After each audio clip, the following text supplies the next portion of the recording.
नमः शिवाय।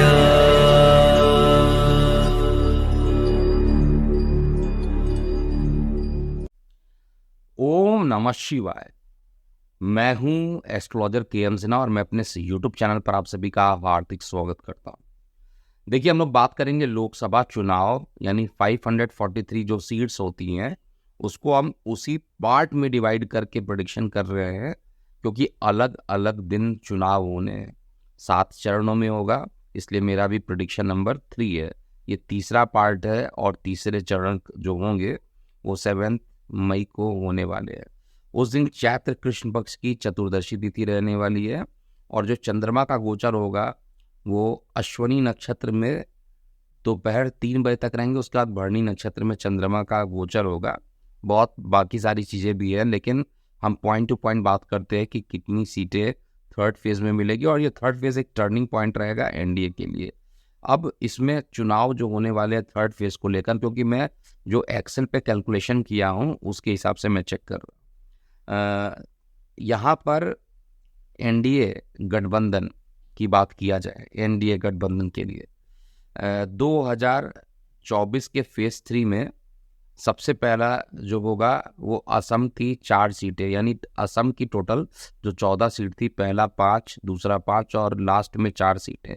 तो अंतिम 4 सीटें जो रहेंगी उसमें 3 एनडीए के पक्ष में, एक इंडी गठबंधन के पक्ष में आता हुआ दिख रहा है।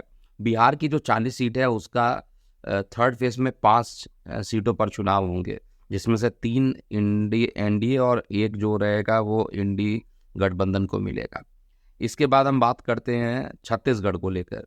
छत्तीसगढ़ में 11 लोकसभा चुनाव होते से क्षेत्र होते हैं, जिसमें से पहले फेज में 1, दूसरे फेज में 3 और लास्ट वाला जो फेज है उसमें 7, यानी तीसरा फेज जो रहेगा 7 मई का, उसमें 7 सीटों पर होने वाले, जिसमें 6 एनडीए और एक जो है इंडी गठबंधन के पक्ष में रहेगा।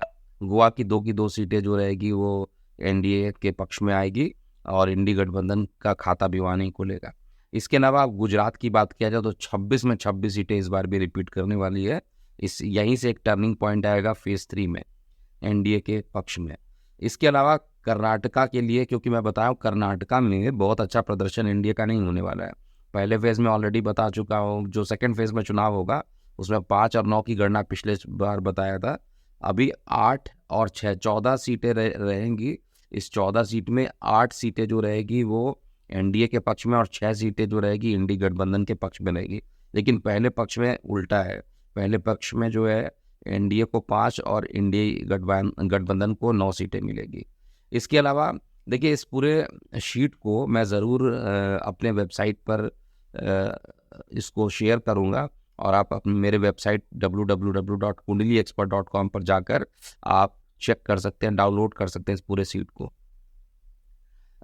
बात करेंगे अगला जो चुनाव होगा मध्य प्रदेश में, और मध्य प्रदेश में तीसरे फेज में भी 8 सीटों पर चुनाव होगा, जिसमें 8 की 8 सीटें जो रहेंगी वो एनडीए के पक्ष में रहेगी, और इंडी के पक्ष में एक भी सीटें नहीं रहेगी।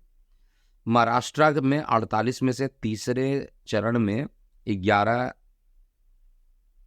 जो लोकसभा चुनाव है वहां पर इलेक्शंस होंगे। उसमें से 7 सीटें जो रहेंगी वो एनडीए के फेवर में और 4 जो रहेगा इंडी गठबंधन के फेवर में रहेगा। तो अब वन साइडेड हो ऐसा मुझे नहीं दिखाई दे रहा है महाराष्ट्र में भी। इसके बाद हम बात करेंगे उत्तर प्रदेश के लिए। उत्तर प्रदेश क्योंकि सबसे बड़ा लोकसभा क्षेत्र बन जाता, 80 सीटें हैं और इसमें 10 सीटों पर चुनाव होगा थर्ड फेज में। 10 की 10 सीटें जो हैं वो एनडीए के पक्ष में आएगी। एक भी सीटें जो रहेगा वो इंडी गठबंधन को नहीं मिलेगा। फिर 42 लोकसभा क्षेत्र पश्चिम बंगाल में फेज 3 में 4 सीटों पर चुनाव होंगे, जिसमें से 2-2 की बराबरी रहेगी एनडीए और इंडी गठबंधन को। 1 सीटों पर चुनाव होना जम्मू कश्मीर में एनडीए के पक्ष में रहेगा। और टोटल मिलाकर अगर देखा जाए तो 94 जो सीटें हैं, 94 लोकसभा की जो सीट रहेगी, जो कि 7 मई को इसका मतदान होगा, उसमें 76 सीटें, और यही टर्निंग पॉइंट है, यहीं से बढ़त मिलनी शुरू होगी। एनडीए को। 76 सीटें एनडीए के खाते में और 15 सीटें जो है इंडी गठबंधन के खाते में जाएगी। तो अगर आपको अपनी प्रतिक्रियाएं देनी है तो निश्चित रूप से आप अपनी प्रतिक्रियाएं दीजिएगा, क्योंकि मैंने हर एक क्षेत्र को देखा है। ऑब्वियसली मैं डिस्क्लेमर दे दूं कि उन 4 सीट की जो गणना या 10 सीटों की गणना या 15 सीटों की जो गणना कर रहा हूँ वो मेदिनी से कर रहा हूँ। स्पेशली मैं उस क्षेत्र में जाकर नहीं कर रहा। सपोज कीजिए कि उत्तर प्रदेश में 4 जगह पर चुनाव होने वाले हैं, तो 4 जगह पर हो सकता है गोरखपुर हो, कानपुर हो, मेरठ हो, गाजियाबाद हो, सपोज कीजिए।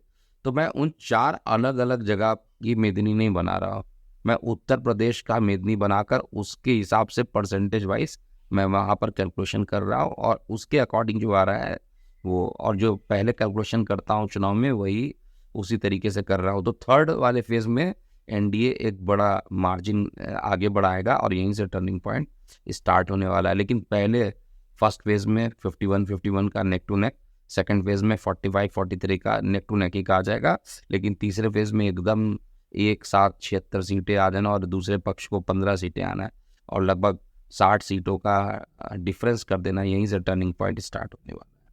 तो अभी के लिए इतना ही। आप अपनी प्रतिक्रियाएं कमेंट सेक्शन में लिखिएगा, आपको क्या लगता है कहाँ पर क्या क्या होगा, ज़रूर अपनी प्रतिक्रिया और अपने आकलन को ज़रूर शेयर कीजिएगा।